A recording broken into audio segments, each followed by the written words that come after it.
made of light, and a third made of fire.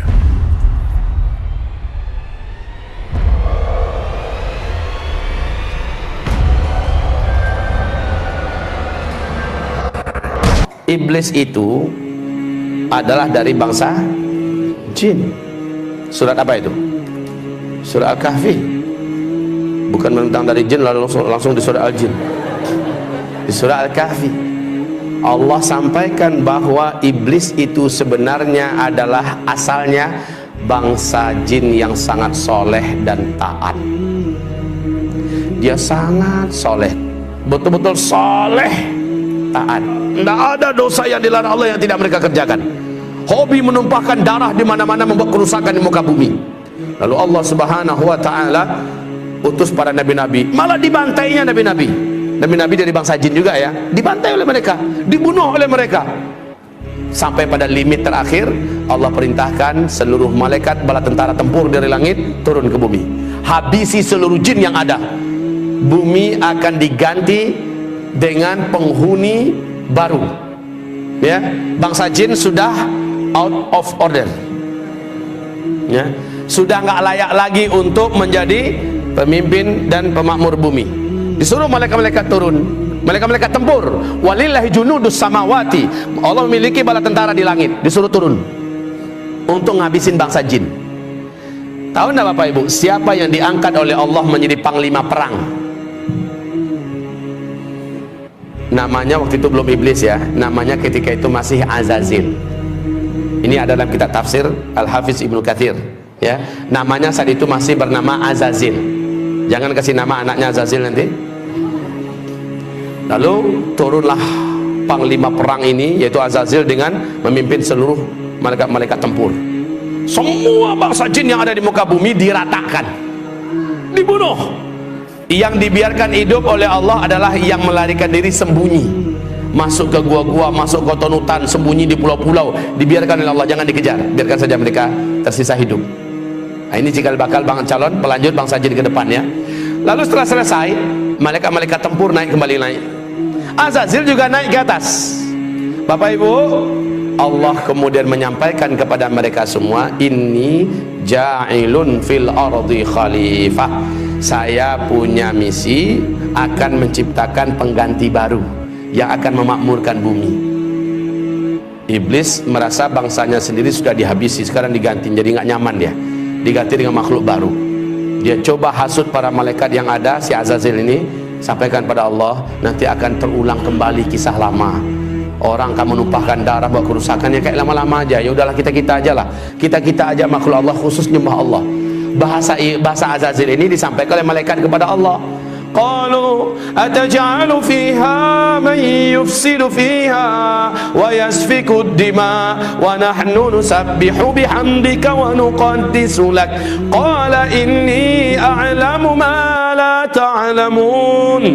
Para malaikat menjawab, termasuk si Azazil, jubirnya Azazil, ya Allah, apakah kembali akan engkau ciptakan di muka bumi makhluk-makhluk baru yang nanti akan membuat kerusakan dan pertumpahan darah seperti yang sudah-sudah? Cukup kami ya Allah, cukup kami sebagai makhlukmu, kami akan menyembahmu seperti yang sudah-sudah, kami tidak akan berbuat dosa seperti yang telah kau saksikan ya Allah. Please ya Allah, enggak usahlah. Lalu apa kata Allah? Inni a'lamu ma la ta'lamun. Saya ini sudah punya strategi dan rencana yang kalian tidak tahu, dan kalian akan lihat apakah mungkin makhluk ini akan berbuat dosa jika dia punya bekal seperti yang akan berikut ini. Jangan kemana-mana, saksikan sebentar lagi. Dengan kun fayakun, Adam pun tercipta. Dan iblis tahu, Azazil ini tahu dari apa Adam diciptakan. Seluruh mereka tahu dari tanah liat, saripati tanah liat. Tanah liat itu di bawah ya, biasa posisinya dalam tanah, keinjak-injak dan agak sedikit bau. Lalu setelah jadi kun fayakun, Allah masukkan chips, ibarat kita bahasa sekarang ya, yang lengkap dengan informasi-informasi yang tidak diketahui oleh seluruh malaikat, lengkap pengetahuannya tentang berkaitan dengan tauhid dan akidah, tentang perintah dan larangan, lengkap semuanya tahu. Apa itu cahaya, unsur-unsur cahaya, tahu Adam. Apa itu angin, ada apa bagian angin, segala macam manfaat dan mudarat angin, dan apa itu malam, apa itu siang, apa itu bebuat, semuanya lengkap. Sehingga ketika selesai diuji. Lalu Allah bertanya, malaikat-malaikat, sini kumpul kalian. Kamu juga Zil, sini Zil, Azazil. Ya, sini Zil. Saya mau uji kalian semua. Coba hadapi orang macam ini, makhluk baruku. Adam diuji, kalah semua, tumbang semuanya. Lalu Allah berkata, orang yang macam ini, yang ilmunya tentang aku luas, ilmunya tentang alam semesta aku luas, dia tidak akan pernah mau berbuat maksiat dan dosa. Makanya dikatakan innama yakhsyallaha min ibadihil ulama. Yang paling takut kepada Allah dari seluruh hamba-hambanya adalah orang-orang yang berilmu. Jadi orang yang berilmu tidak akan berani berbuat maksiat karena dia takut kepada Allah. Setelah itu memanglah sujudlah para malaikat, karena Allah perintahkan sujud. Nah, si Azazil yang dari awal memang menyimpan sesuatu di dalam dadanya, yaitu hasad, dengki. Dia tidak rela dan dia tidak mau kalau orang senior yang hidupnya telah teruji selama ini patuh dan tunduk pada Allah, masa dia yang harus sujud pada junior yang baru saja jadi. Lalu dia nggak mau. Allah berfirman, ma mana'aka la tasjud li Adam. Apa yang menghalangi kamu tidak mau sujud? Apa jawaban iblis? Saya senior ya Allah. Ana khairun minhu, saya lebih baik. Kan nggak mungkin lah, khalaqtani min nar wa khalaqtahu min tin. Karena nggak mampu menjawab tentang masalah ilmu, dia mencoba mengandalkan dirinya dari unsur penciptaan. Saya kau ciptakan dari tanah, dari api. Api itu terhormat ya Allah. Allah pula mau diajarinya. Api itu letaknya di atas, terhormat, nggak berani orang permainkannya. Dia sangat berwibawa, anggun. Sementara tanah, engkau ciptakan Adam dari tanah liat, hitam, bau, busuk, di bawah lagi keinjak-injak. Masa iya api sujud pada tanah? Sorry ya Allah. Ya, lalu Allah mengatakan, sombong kamu, keluar. Baik, Allah katakan gelar iblis saat itulah, nama kamu sudah diangkat dengan nama baru yang menjijikkan, yaitu iblis. Aba wastakbara wa kana minal kafirin. Jadi kafirlah dia, iblis jadi kafir. Bapak Ibu, iblis kenapa bisa jadi kafir? Kan dia soleh, kan dia taat. Kenapa dia jadi kafir? Awas, hubungkan kajian kita dengan la ilaha illallah loh. Tidak tak? Itu jawabannya.